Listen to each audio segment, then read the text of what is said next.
y vamos a abrir nuestra Biblia en Lucas capítulo 6. Vamos a seguir con nuestro viaje por Lucas. Somos una iglesia que hacemos eso, estudiamos la Biblia. Nosotros creemos que, la Biblia es la palabra de Dios, es la voz autorizada para hablarnos de Dios, y es un libro que Dios ha inspirado a personas comunes y corrientes para Él hablarnos a nosotros en nuestra vida. Todo lo de Dios está en este libro. Fuera de este libro, cualquier cosa es totalmente subjetiva, ¿no? Y este libro es el libro que habla acerca de Dios realmente. Y nosotros creemos eso y por eso la estudiamos verso a verso, ¿no? Entonces, para continuar con nuestro estudio de Lucas, vamos allí a Lucas capítulo 6. Hay Biblias atrás, si puedes repartir a alguien, a los hermanos, personas que no tengan Biblia, para que puedan seguir la lectura. Vamos a leer lo que hoy vamos a estudiar, que son los versículos del 12 al 16. Vamos a después a orar y vamos a estudiar, ¿ya? Dice, en aquellos días, Él fue al monte a orar y pasó la noche orando a Dios. Y cuando era de día, llamó a sus discípulos y escogió a 12 de ellos, a los cuales también llamó apóstoles. Simón, quien también llamó Pedro, a Andrés su hermano, Jacobo y Juan, Felipe y Bartolomé, Mateo, Tomás, Jacobo, hijo de Alfeo, Simón, llamado Celote, Judas, hermano de Jacobo, y Judas Iscariote, que llegó a ser el traidor. Padre, que podamos oír tus palabras, Señor. Tus palabras son de vida eterna para nosotros. Y oramos, Señor, que nuestro corazón sea y tenga la posición correcta para poder oír tu voz, Señor.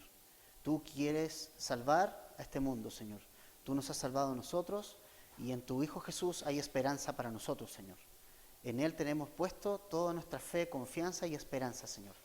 Tus palabras son verdaderas, Señor. Tus palabras son reales para nosotros, Señor. Tus palabras son palabras de vida eterna. Y, Señor, gracias por permitirnos nuevamente estar juntos, Señor, esta mañana, a todos los que estamos aquí hoy, Señor. En el nombre de Jesús. Amén. Continuamos viendo nosotros la vida de Jesús en estos pasajes. Y estamos en un momento de la vida de Jesús y ya bastante avanzada el tiempo de su ministerio, ya avanzado un poquito de su tiempo ya en el ministerio, y ya vemos a un Jesús que la gente le conoce, ¿no? Ya Jesús está siendo muy popular.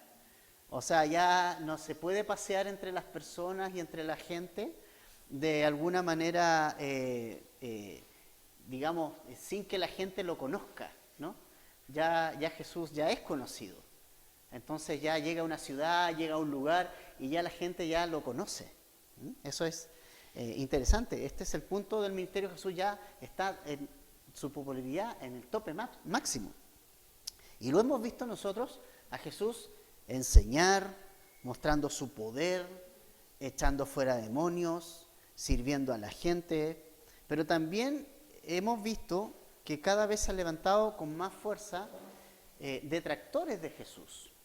Hemos visto que se han levantado personas contra Jesús, que son los religiosos, los fariseos, curiosamente.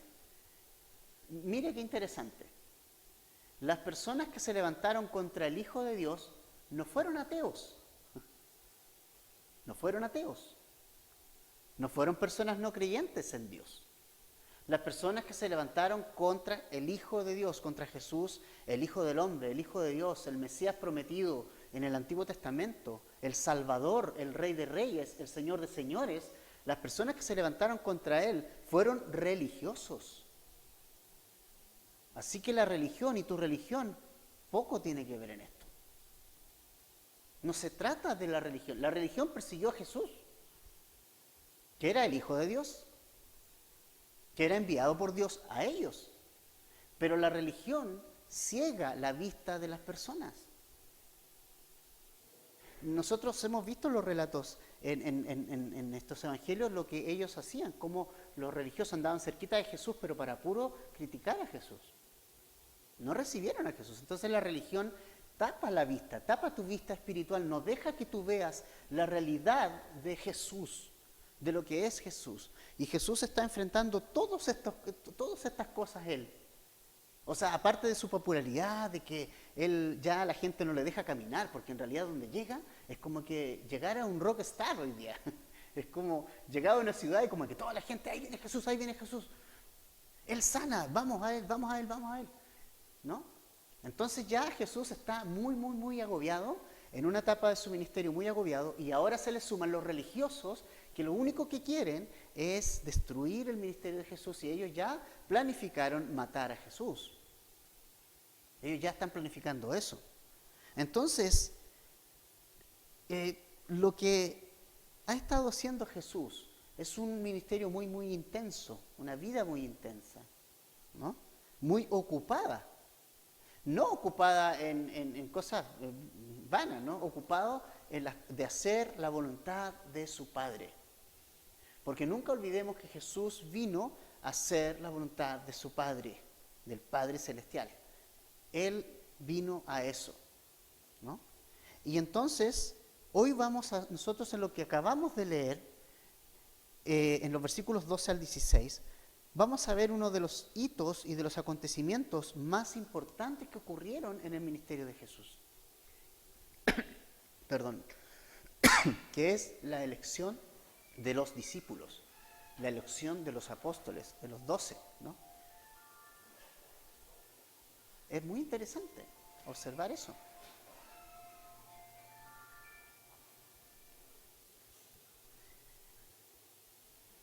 Este es un hecho que marca un antes y un después.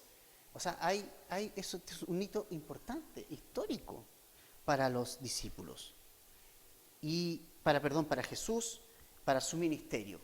Entonces, Jesús en el máximo de su popularidad, en lo alto de su popularidad, está siendo seguido por multitudes, pero vemos que toda esta algarabía de personas en medio de todo este bochinche y boche de personas alrededor y de religiosos por un lado tratando de matarlo y todo, Jesús nos dice el versículo 12 que se fue al monte a orar y pasó toda la noche orando a Dios.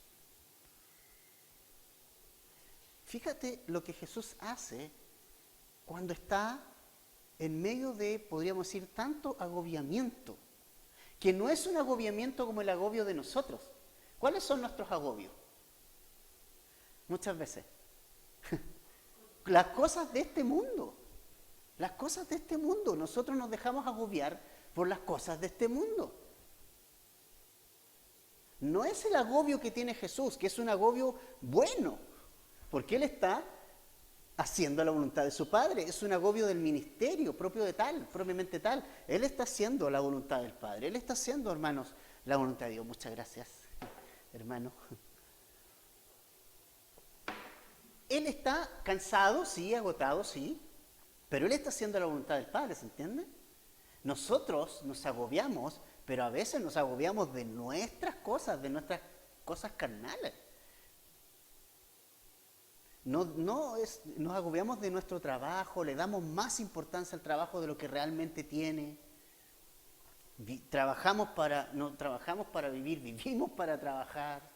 Nos preocupamos más allá de la cuenta de nuestras finanzas, nos preocupamos más allá de la cuenta de muchas cosas que este mundo nos ofrece, pero de que nada nos da satisfacción a tu vida, ni a mi vida. Nos ocupamos en esas cosas. O sea, nuestro agobio es muy distinto a lo que nos está mencionando acá Jesús, el ministerio de Jesús, que es un agobio o es un cansancio producto simplemente de que Él está haciendo la obra de Dios. Hacer la obra de Dios evidentemente es cansador, obviamente agotador. Jesús se agotó muchas veces. Recuerden ustedes que una vez en un barco se quedó dormido, mientras los discípulos estaban ahí, había una tormenta y Jesús se quedó dormido. Imagínate el sueño que tenía Jesús. ¿Entiendes? Si no es malo cansarse, eso no está mal. Nos cansamos. También en el ministerio nos cansamos. pero no nos agobiamos. Es muy distinto. Cuando hacemos la voluntad de Dios no nos agobiamos. Nos cansamos, pero no nos agobiamos. Porque estamos haciendo la voluntad del Padre, de Dios. ¿Entiende la diferencia? Ahora Jesús, en medio de toda esta muchedumbre, popularidad y todo, Él toma una decisión y va a orar. En medio de todo esto, imagínense toda la gente ahí, viene Jesús, casi un rockstar, ¿no? Y Jesús va y toma una decisión de pasar una noche de oración. Lucas es el evangelista que más menciona a Jesús orando, porque Lucas resalta su lado humano, ¿no? Él presenta a Jesús como el Hijo del Hombre. Entonces, lo muestra como alguien dependiente del Padre, como ser humano. Entonces, imagínate que Jesús es Emmanuel, ¿no? Es Dios con nosotros. Colosenses 1:16 dice que en Él fueron creadas todas las cosas. O sea, Jesús es importante, tiene un lugar prominente y preeminente en el universo. Él es lo más importante. Jesús es lo más importante. También Juan nos dice que Él es el Verbo, que está ahí, que es la palabra, el Verbo por el cual fueron hechas todas las cosas, y que todas las cosas por Él fueron hechas, y que a Él es la gloria, la honra por los siglos de los siglos. O sea, Jesús es eso. Pero ese Rey encarnado, ese Dios encarnado, ese Rey del universo, está tomándose un retiro para orar. O sea, ¿puedes ver lo que eso significa? Jesús es Dios. O sea, ¿qué necesidad tenía Jesús de hacer eso? Ninguna, porque Él era Dios.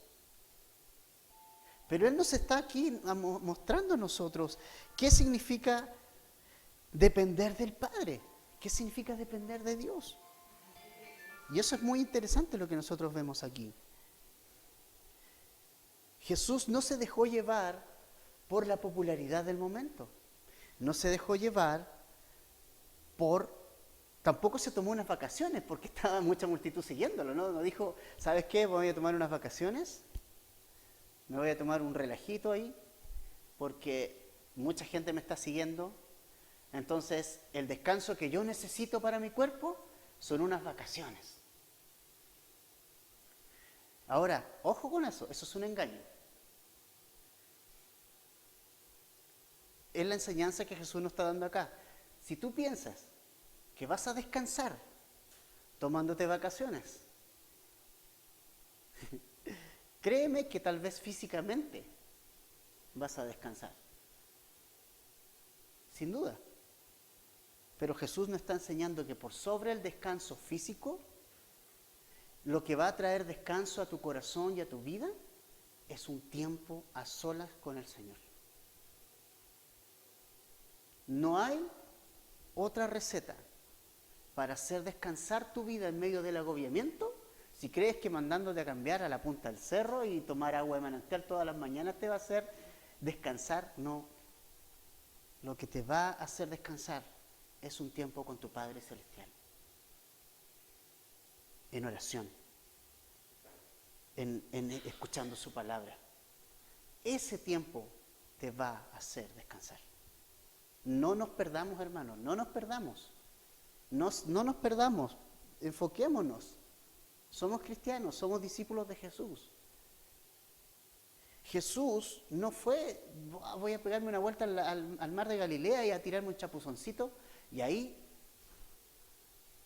se me va a quitar todo el agobio que tengo por esta gente que viene a mí, tanta gente que viene a mí. Más encima los fariseos me quieren matar. No, mejor me voy al mar de Galilea y me tomo un relajo, ¿no? Aprovecho el 7, promoción 7x2, no sé. Jesús sabía lo que tenía que hacer. Sabía lo que le iba a producir descanso en su corazón. Y fue a ese lugar. Fue al monte, pero no a descansar. Fue al monte a orar. Fue al monte a orar.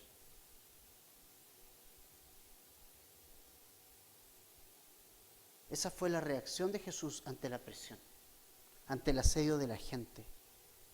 Ahora, es importante que notemos también que Jesús tomó esa decisión. O sea, no es que Jesús dijo, parece que voy a tener que ir a orar, ¿no? No, Él dijo, voy a ir a orar. Se programó. ¿Entienden?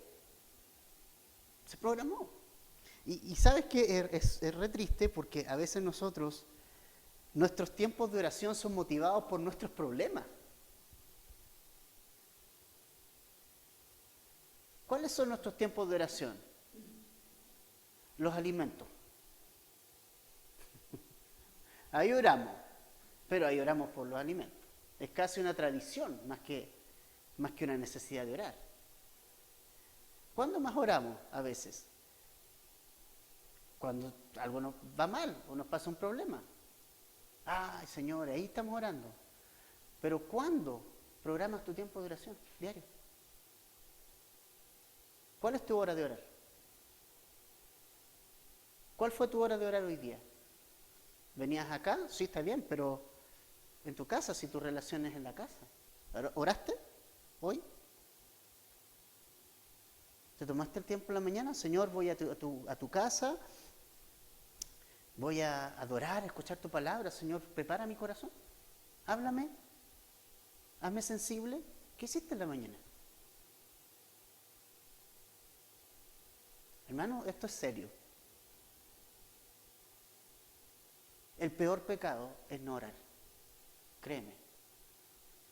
A veces pensamos que los peores pecados son el adulterio, el homicidio, la fornicación, los celos. El peor pecado de todos en un cristiano es no orar, porque eso significa que tú eres autosuficiente. Eso significa que tú no necesitas a Dios. ¿Para qué? Porque no estás orando.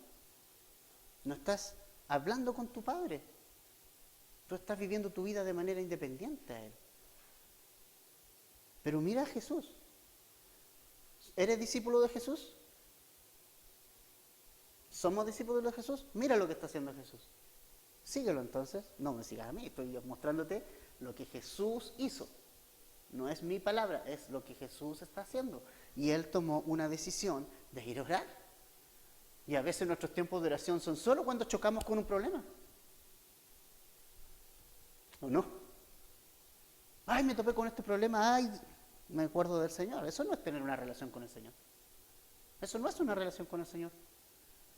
Es lo que hace todo el mundo cuando se topa con un problema. Hasta el más ateo dice, ay, Dios mío. Pero esa oración no es escuchada.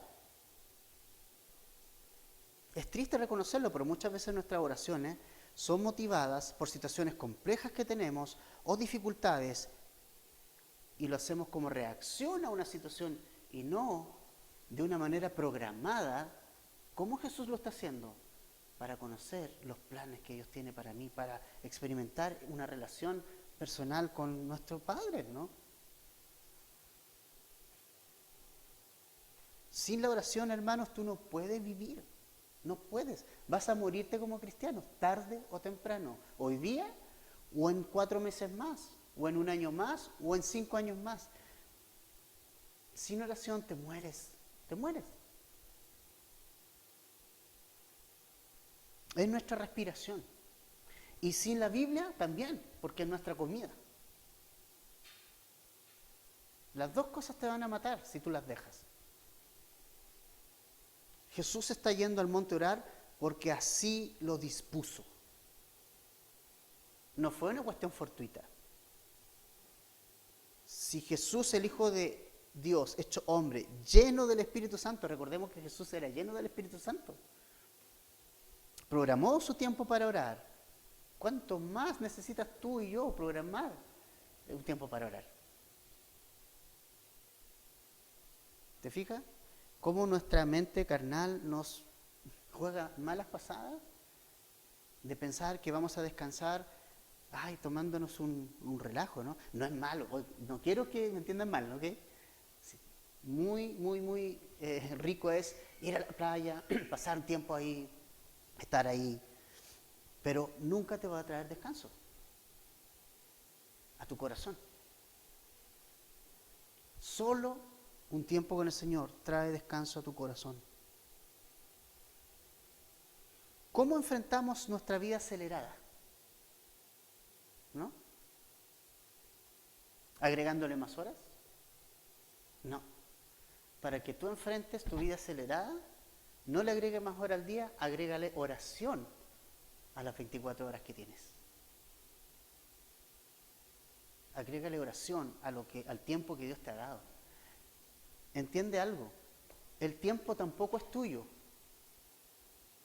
El tiempo es un regalo que el Señor te está dando a ti.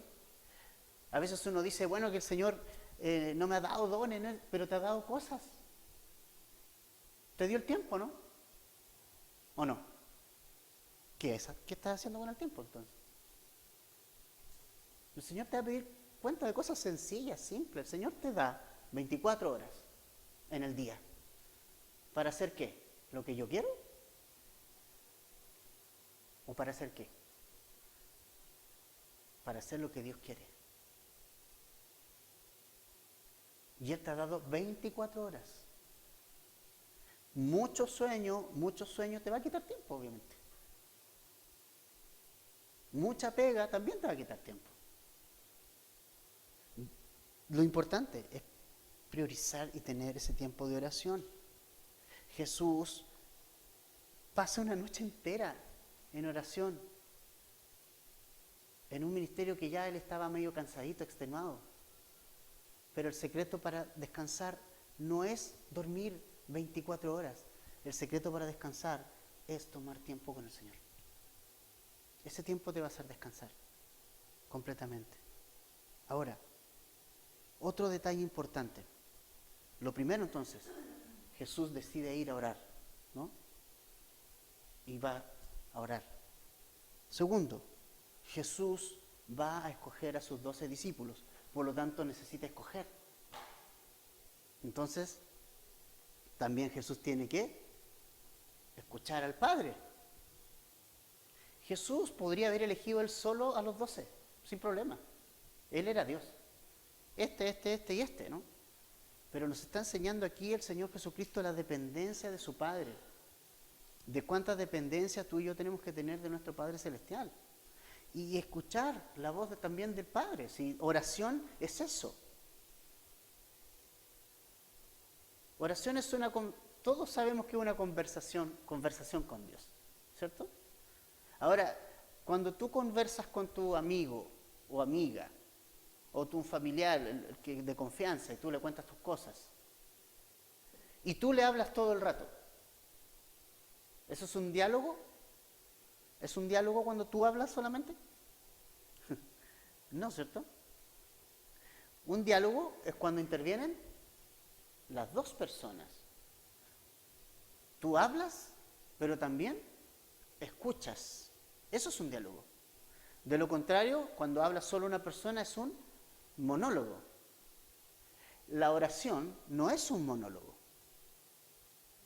No es una instancia en que solo yo estoy hablando y hablando y hablando todo el tiempo, sino es una instancia donde yo hablo al Señor, pero espero en el Señor su respuesta. Los que tomaron el discipulado 1 y los que lo están tomando, este próximo viernes viene esa lección. Hay una comunicación que es deficiente a veces con Dios. Hablamos a Dios, pero nos vamos y no lo escuchamos.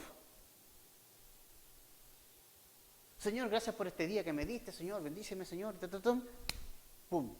Y el Señor queda así. Y yo te quería hablar. No me dejaste hablar, ¿no? Eso no es oración. Es la mitad. Es la mitad de la oración. La oración completa es hablar, pero oír. Y a veces lo que Dios tiene que decir es mucho más importante de lo que yo tenga que decirle al Señor.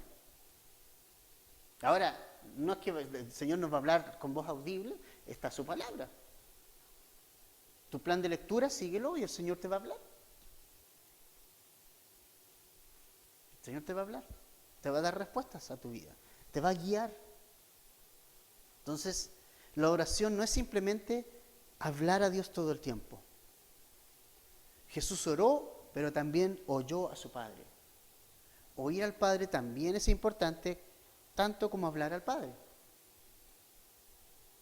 Ahora, fíjate lo que va a suceder después de esa noche de oración. Jesús va a escoger de entre todos sus discípulos a 12 personas para una misión importante, ¿no? Y es interesante porque Jesús sigue siendo Dios y sigue conociendo de antemano todo, pero Él enfrenta esta decisión como un hombre buscando la dirección de su Padre. Toda la noche para una decisión como esta.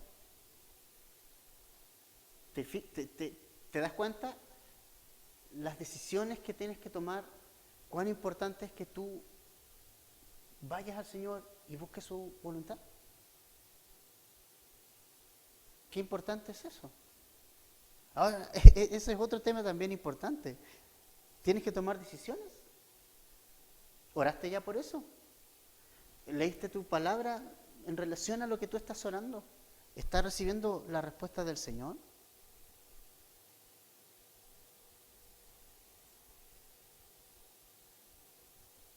No se trata de esas oraciones flash. Jesús se tomó la noche orando. La noche entera. Él se tomó su tiempo. Y ese es el tema. Tomarse el tiempo.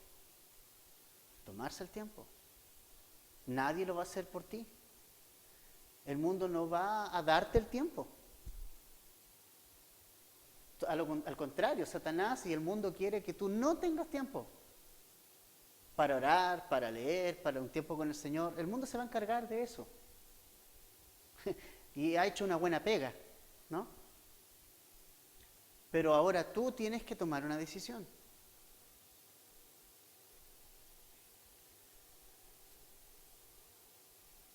Así que Jesús nos está dando un ejemplo de que pese a que Él sabía todas las cosas, que tenía todo el poder, quiso consultar al Padre por estos 12 hombres que debía escoger.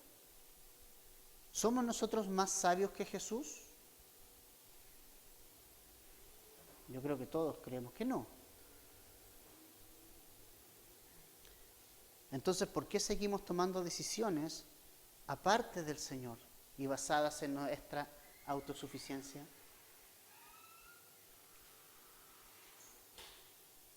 ¿Por qué seguimos tomando nuestras propias decisiones? Somos y creemos que somos discípulos de Jesús, pero seguimos tomando nuestras propias decisiones. Al margen, a espalda de nuestro Señor, a espalda de tu Padre.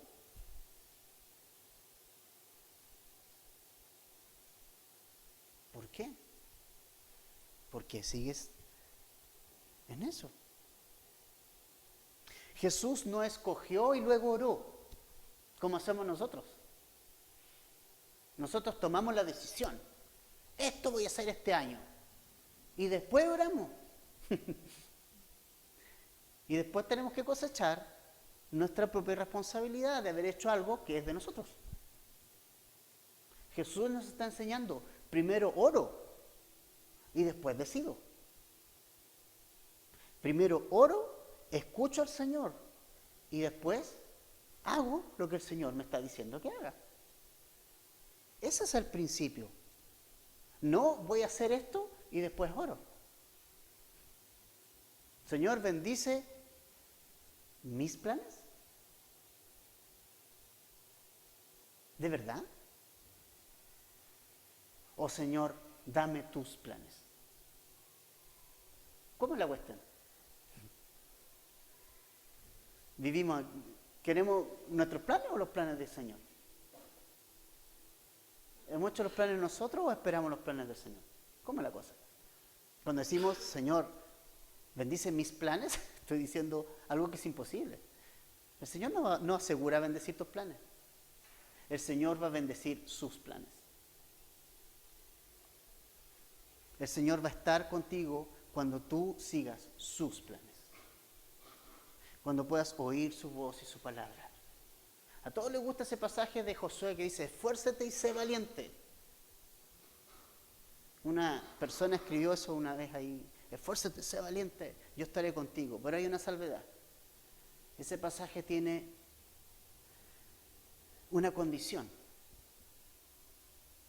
Más adelante dice, antes dice, esfuérzate en hacer conforme a todo lo que la palabra dice. Y entonces, yo estaré contigo donde quiera que tú vayas. A todos nos gusta, yo estaré contigo donde quiera que vayas. Parece casi una frase motivacional, ¿no? No, Dios está conmigo en todas partes, pero hay una condición. Pero tú cuida de poner por obra todo lo que está en la palabra. Claro, hermano. Aquí no somos independientes. Somos dependientes de Dios, de Jesús. Entonces, cuando digo, Señor, bendice mis planes, o sea, yo estoy planificando, yo hice esto, en lugar de decir, Señor, dame tus planes. Si yo tengo que cambiar los míos, Señor, pero dame tus planes. Es diferente, ¿no? Jesús nos está enseñando, hermanos, mucho aquí. Nosotros partimos al revés. Hacemos, elegimos y luego oramos hasta que te das cuenta del condoro que nos pegamos. Después oramos después, para arreglar el lío. ¿Por qué nos pasa eso? Porque no buscamos la dirección del Señor, no oramos, no pasamos tiempo en la palabra y tomamos nuestras propias decisiones. Nos adelantamos a Dios si queremos tomar nuestras propias decisiones.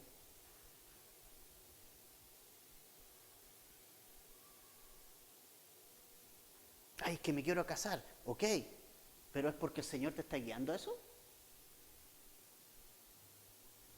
No, yo nunca me voy a casar. Ok, ¿es porque el Señor te está guiando a eso? Todo tiene que ver con la guía del Señor. Toda tu vida. ¿No?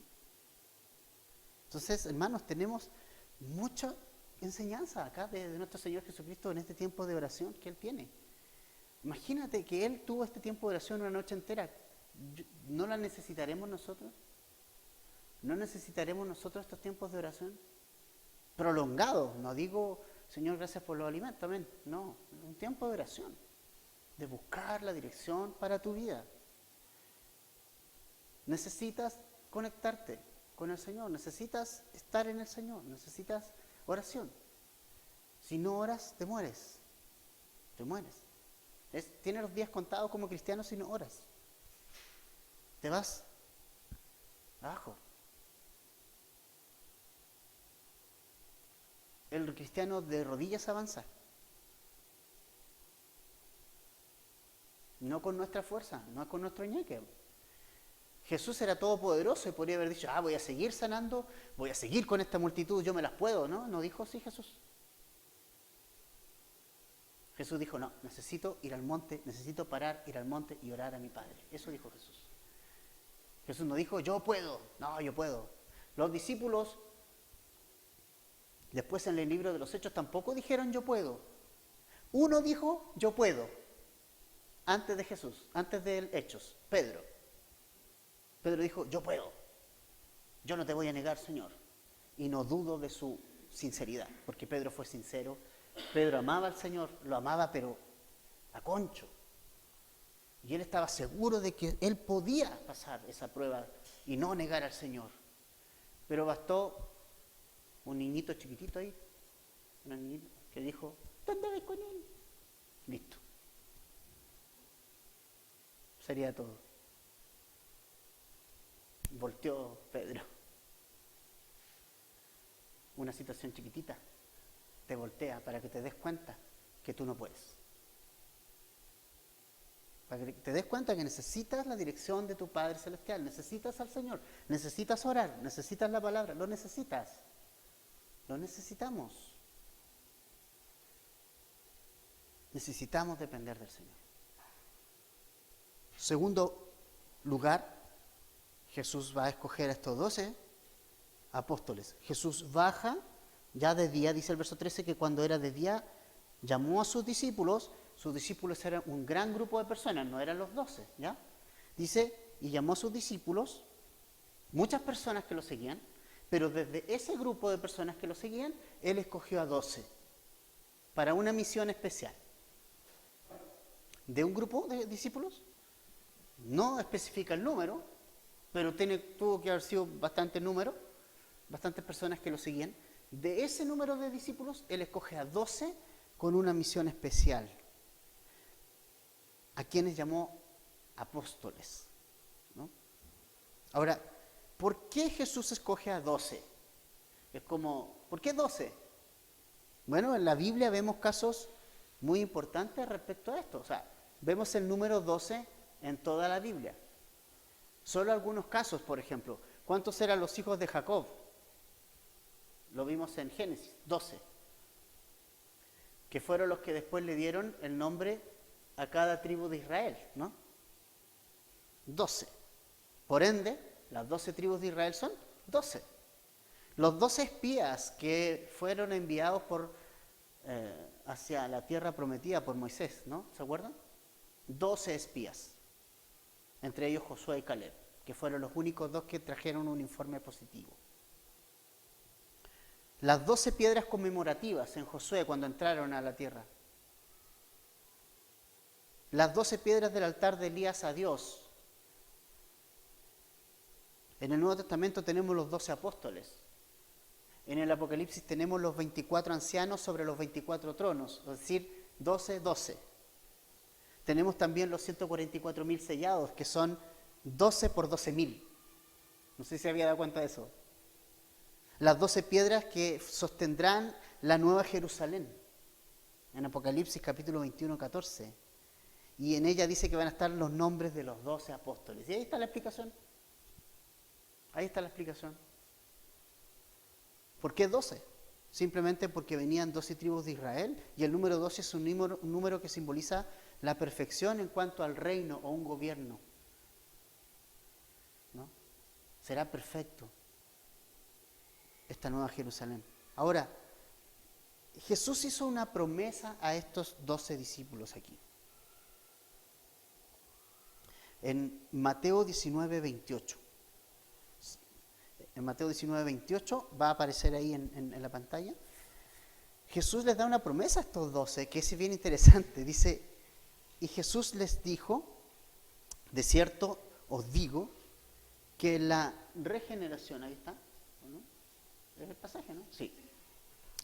Cuando el Hijo del Hombre se siente en el trono de su gloria, vosotros me habéis seguido también, vosotros que me habéis seguido también, os sentaréis sobre los 12 tronos para juzgar a las 12 tribus de Israel.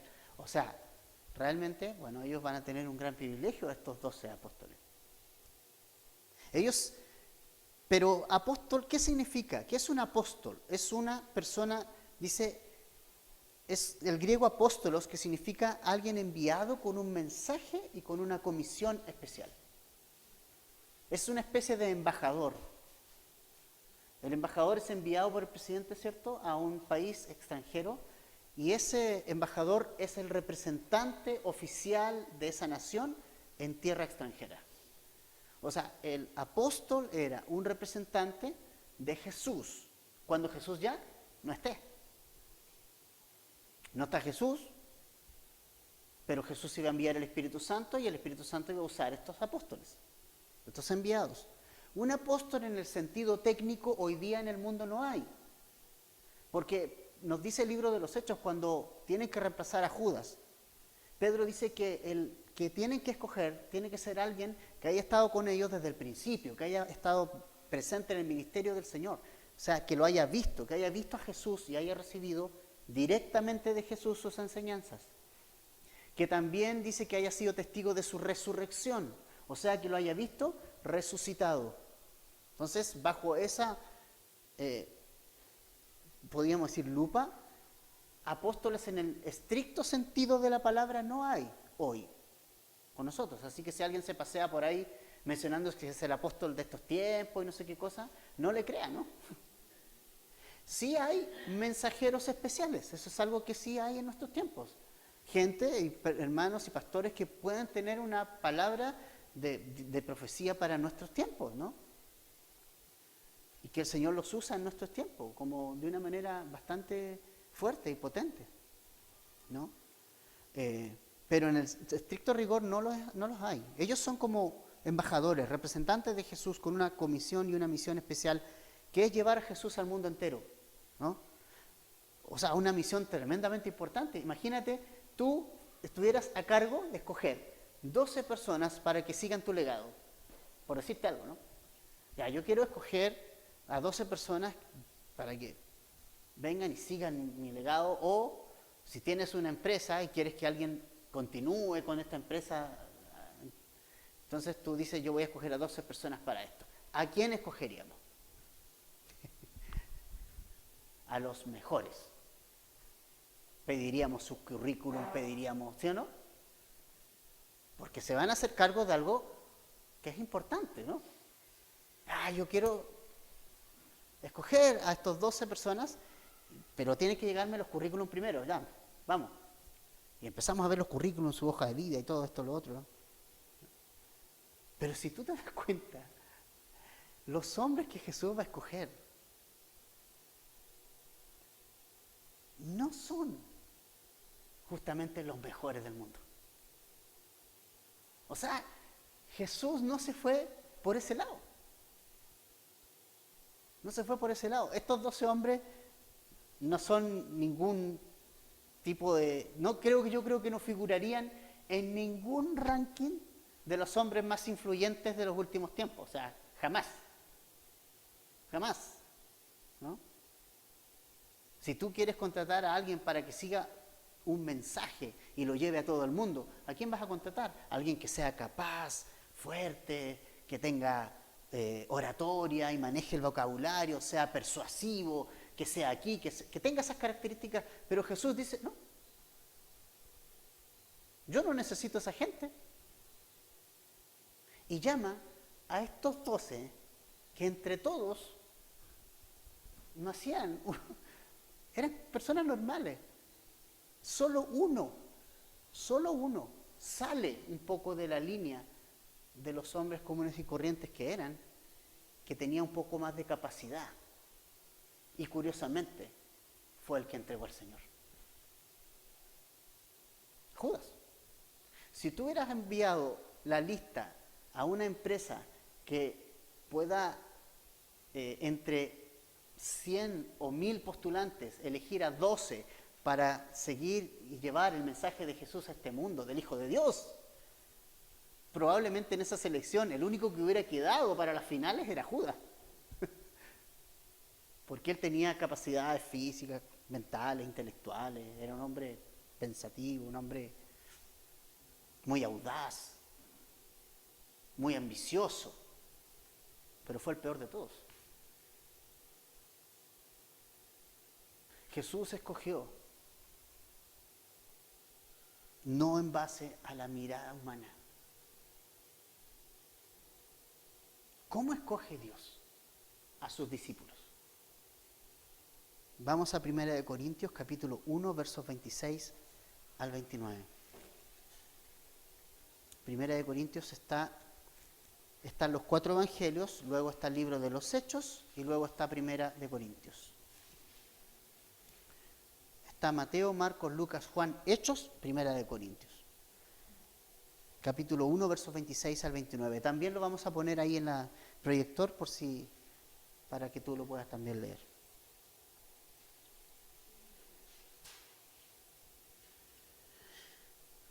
Primera de Corintios 1, 26 al 29 dice: pues mirad, hermanos, vuestra vocación, que no sois muchos sabios según la carne, ni muchos poderosos, ni muchos nobles, sino que lo necio del mundo escogió Dios. ¿Qué tal? Para avergonzar a los sabios. Y lo débil del mundo escogió Dios, para avergonzar a lo fuerte. Y lo vil del mundo, o sea, lo malo, y lo menospreciado escogió Dios. Y lo que no es, para deshacer lo que es, a fin de que nadie se jacte en su presencia. Los discípulos que escoge el Señor no están en el ranking de nada. De hecho, están en el ranking, en el anti-ranking. aparecen, yo creo, en el anti-ranking. ¿Ve que siempre muestran el anti-ranking?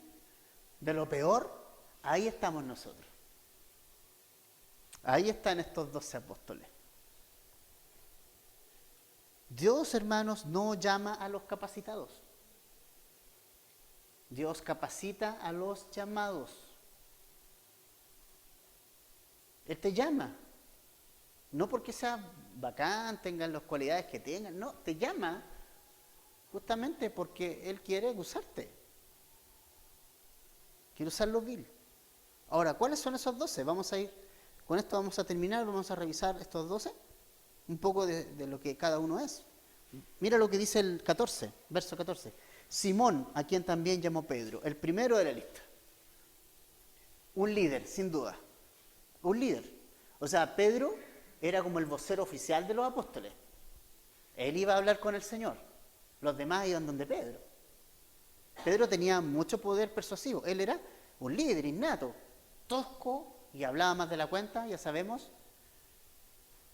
Muy parecido a nosotros, pero lleno de pasión.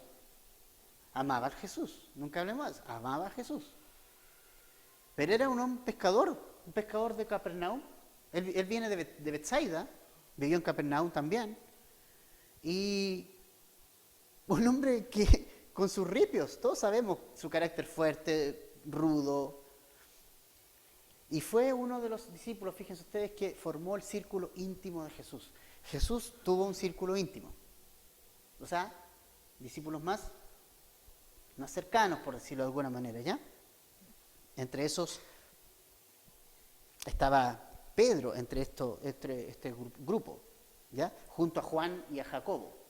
Pedro, Juan y Jacobo eran como el grupo cercano, más cerquita a Jesús. Sí, no es malo tener gente más cercana a uno. No es pecado ni mucho menos. Yo puedo amo a toda la iglesia, amo a todos los hermanos, pero tengo ciertos hermanos a lo mejor que tengo más cercanía que con otros. Eso no es mal, ¿no? Jesús también tenía eso. Ahora, lo interesante es que Pedro, ¿sabes qué? Jesús le puso Pedro. Él se llamaba Simón.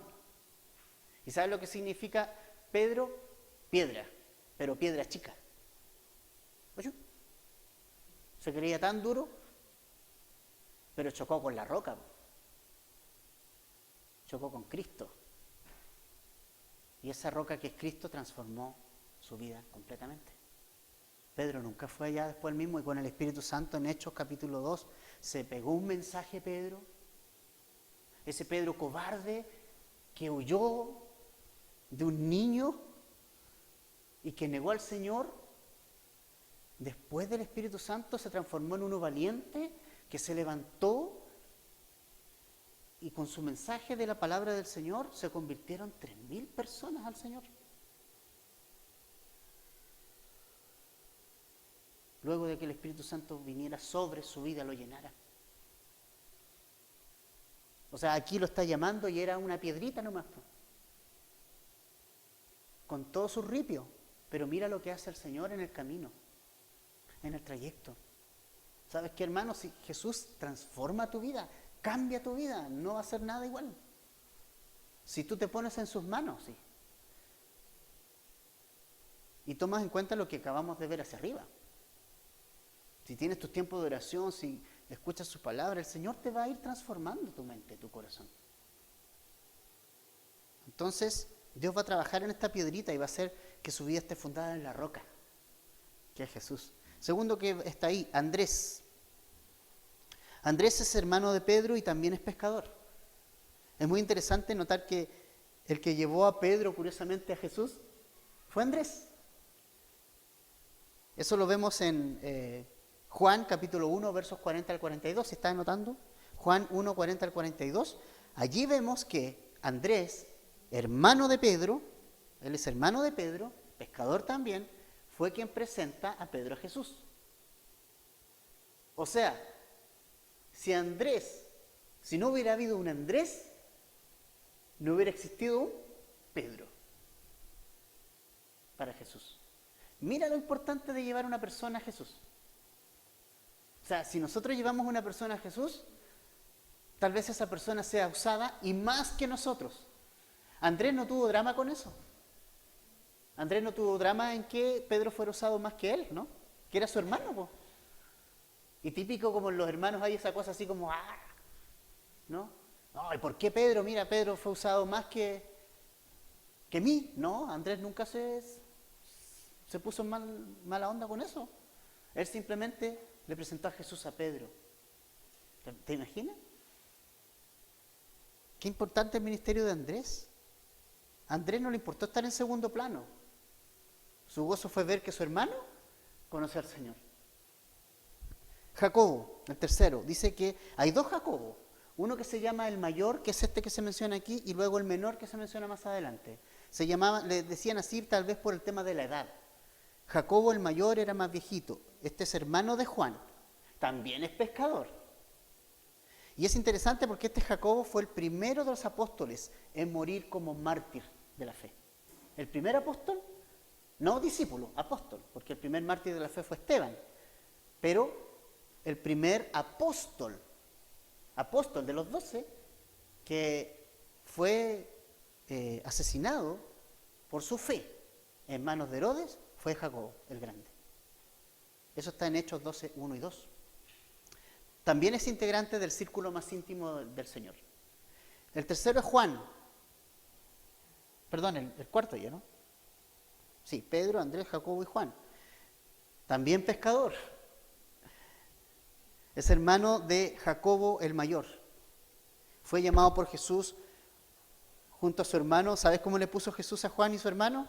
Les puso Boanerges. ¿Sabe lo que significa Boanerges? Los hijos del trueno. ¿Sabe lo que significa los hijos del trueno en nuestro idioma chilense de hoy? Los chispitas. Imagínate, les puso así. En una oportunidad nos recibieron al Señor en una aldea samaritana y dijo Juan, Señor, ¿quieres que mandemos fuego sobre esta aldea, Señor? ¿Quieres que oremos y caiga fuego sobre esta gente? ¿Qué se cree? Por eso les puso así. Ahora, ¿cómo fue conocido Juan después? El discípulo amado, el discípulo del amor. ¿Qué onda? ¿Qué pasó? Manda fuego, Señor, al discípulo amado. ¿Te das cuenta de lo que Jesús hace en la vida de una persona? ¿Cómo lo transforma? Fue el único de los apóstoles que no murió como mártir, pero sufrió harto. Lo torturaron y lo desterraron a una isla que se llamaba Patmos. Y allí, desterrado, que tú puedes pensar, chuta, ya, ¿qué más mi vida va a hacer aquí en esta isla solitario y desterrado? El Señor le reveló el Apocalipsis. Y escribió el libro de Apocalipsis, inspirado por el Espíritu Santo. Felipe, el que ama los caballos significa Felipe. En Juan 1, 43 al 51 encontramos su llamado como discípulo y allí vemos que le habló de Jesús a Natanael. Fíjate que también Felipe fue algo similar a Andrés. Felipe le llevó a Natanael a Jesús. Y estaba súper contento de haber encontrado al Mesías. Se destaca en ese pasaje que les acabo de dar, Juan 1, 43 al 51, que era un hombre lector de las Escrituras, porque él dice allí que cuando habló a Natanael le dijo, hemos encontrado del Mesías que nos hablaba el profeta y Moisés en el Antiguo Testamento. Hemos encontrado. O sea, él era estudioso de las Escrituras. Bartolomé. Bartolomé es más conocido como Natanael. Se menciona como Natanael. Fue el que Felipe trajo a Jesús. Fue el que dijo esa frase, de Nazaret puede salir algo bueno, ¿se acuerdan? Fue él. Finalmente se transformó en uno de los 12 también. Mateo, o Leví, recaudador de impuestos, publicano, vimos algo de él los domingos anteriores. Él dejó todo para seguir a Jesús, organizó una fiesta con sus amigos para que sus conocidos pudieran conocer a Jesús. Luego tenemos a Tomás, llamado Dídimo también se llama Dídimo en algunos lugares. Cuando Jesús resucitó, Jesús invitó a Tomás a poner sus dedos en sus heridas. Cuando resucitó Jesús. Y es ahí donde Tomás hizo la gran confesión de su vida. Dijo, Señor mío y Dios mío. Las dudas de Tomás fueron transformadas en fe. Somos injustos con Tomás a veces. ¿Sabes por qué? Tomás era del tipo de personas que no se tragaba todo de una. Hay personas así, ¿no? No se tragaba todo. Decía, Jesús sí, lo sigo, pero chuta, ¿será verdad? ¿No será verdad lo que dice? Y él necesitaba una prueba. Y Jesús se la dio. Porque Él sabe lo que necesitamos nosotros. ¿Me fijas? Toma, aquí está la prueba. Y Tomás toca y dice, wow, Señor mío y Dios mío. O sea, la expresión más grande que él da. El Evangelio para Tomás era demasiado fácil para ser verdad. Pero finalmente creyó completamente en Él. Jacobo, hijo de Alfeo. A este se le llamaba Jacobo el menor para diferenciarlo del otro que era mayor, que vimos más arriba, de edad más avanzada. Es todo lo que sabemos de él, no mucho. Simón el celote. Este hombre era un celote. ¿Sabe lo que era un celote? Era un grupo nacionalista ultra fanático que odiaban a los romanos a concho y que decían que las armas era el camino para derrotar a estos imperialistas romanos. ¿Le suena? Es algo parecido hoy día una persona de FA, para no decir nombres, o del Partido Comunista, ¿no? O del MIR, que lucha armada contra el sistema. ¿Sí? Este hombre era uno de esos. Imagínate. Jesús lo llamó como su discípulo. Hermano, Jesús es para cualquier persona. Jesús quiere transformar la vida de todos. Y quiere salvar y dar vida eterna a cualquier persona. Eso tenemos que tenerlo muy en cuenta. No limitemos lo que el Señor quiere hacer. Dios ama a los generales del ejército, ama a los comunistas, ama al Frente Amplio, ama al chico que anda tirando piedra en la plaza, ama al ejecutivo de un banco, ama al pobre, al rico, ama al hombre moral que cree que siendo bueno se va a salvar, ama al religioso, ama al más vil de los pecadores, ama a todos y quiere que vengan a Él a tener una comunión con Él, para que Él transforme su vida. Judas, hermano de Jacobo, en Marcos 3:18 llamado también Judas Tadeo, no el Iscariote, es hermano de Jacob el menor, el más chico. Y finalmente, en todas las listas de los evangelios aparece último Judas Iscariote. Este es el discípulo, y lo dice Lucas aquí, y lo menciona, el que llegó a ser el traidor.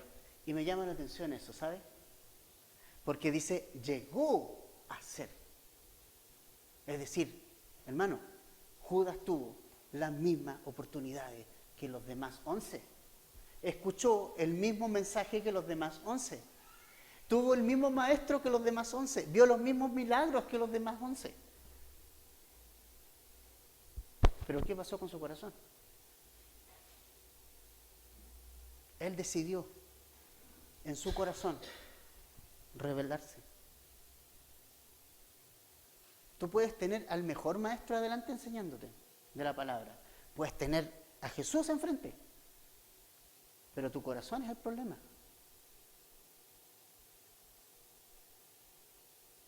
¿Sabes qué? La pregunta que se hace a todo el mundo, entonces, ¿por qué Jesús lo elige? Pues? Si lo iba a traicionar, ¿no? Un predicador dijo, la pregunta no es ¿por qué Dios escoge a Judas? La pregunta es ¿por qué Dios me escogió a mí? ¿Qué razón tenía Jesús para escogerme a mí como su hijo?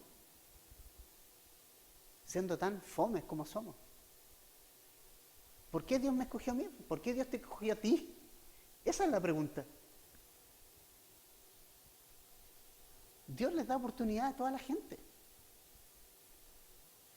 Incluso con Judas, dice en la cena, el que moja el pan en el plato conmigo me va a traicionar. ¿Y sabe lo que significaba mojar el pan en el plato con alguien? Significaba, ¿sabes qué, Judas? Yo sé que tú me vas a traicionar, pero arrepiéntete. Yo quiero ser tu amigo. Eso significaba mojar el plato con la misma persona en ese contexto. O sea, Jesús hasta el último momento le dijo, Judas, hey, toma compadre, toma el pancito, yo quiero tener comunión contigo. Pero él decidió irse. Claramente hay una elección de Dios, pero también claramente nosotros tenemos nuestra propia decisión. Tú eliges qué camino tomar. Tú escoges a quién seguir, qué hacer con tu vida. Es una elección que yo tengo que hacer en esta vida, porque no hay otra. Dice la Escritura que está determinado que el hombre muera, ¿cuánto? Una sola vez. El hombre no muere más. No hay reencarnación ni mucho menos, eso no existe. El hombre muere una vez y después el juicio. Después ante Dios. Jesús les dio oportunidades a Judas, tanto que le entregó también la bolsa de dinero a él. Pues imagínate, era su tesorero.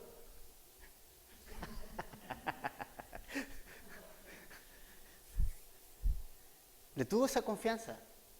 ¿Me entienden? O sea, las oportunidades se le dieron, ¿no? Entonces, hermanos, cerrando, todos estos hombres escogidos eran hombres comunes y corrientes. Todos venían de contextos diferentes. Y nunca olvidemos que no son 12 grandes hombres de Dios, no. Son 12 hombres pecadores llamados por la gracia de Dios. Nunca olvidemos eso. Nunca olvidemos eso. Son 12 pecadores. Nunca olvidemos eso. Que el Señor llamó por su gracia. Lo mismo en el Antiguo Testamento. ¿Quién era Jacob? Abraham, un gran hombre de Dios, era un pecador llamado por la gracia de Dios. Abraham, Isaac, Jacob, y toda la historia para adelante, de los reyes, David, de los profetas, Elías, son hombres pecadores, hermanos. Son hombres pecadores llamados por la gracia de Dios. Y estos 12 igual. Y nosotros hoy también. Somos grandes pecadores llamados por la gracia de Dios. Ahora, hermano, aprovecha bien el tiempo. Aprovecha bien el tiempo que Jesús ya viene y tenemos que preparar nuestra vida. No en el sentido de que voy a perder la salvación o tener en mente, chuta, no me voy a salvar. No, si tú has entregado tu vida a Jesús y estás en Cristo hoy, bueno, hay seguridad, sino en el sentido de que tienes una responsabilidad como cristiano. Bienaventurado el varón, cuando su Señor venga, le halle haciendo así, dice la Escritura. O sea, esté haciendo lo que Dios le encargó que hiciera. Entonces, eso es lo que va a venir a ver el Señor de nosotros. Nosotros, por el hecho de creer en Jesús, somos salvos, tenemos vida eterna. El tema es si estás haciendo lo que Jesús te quiere que tú hagas hoy. ¿Entiendes? Jesús viene y Jesús nos enseñó hoy día la importancia de programar tu tiempo. Hermano, tienes que programarlo, tienes que hacerte un tiempo y tienes que programar tu tiempo para el Señor. Tienes que tenerlo, no hay receta mágica aquí. No existen los cristianos así como los queques que venden envasados en esos Selecta, en que tú llegas, le echas agua y ¡pum! Sale un queque, ¿no? Un cristiano no se forja así. Un cristiano se forja tu carácter, ¿no? Teniendo estos tiempos. Disciplínate, ordénate, toma tu tiempo de oración, toma tu tiempo en la palabra y escucha al Señor. Vamos a orar.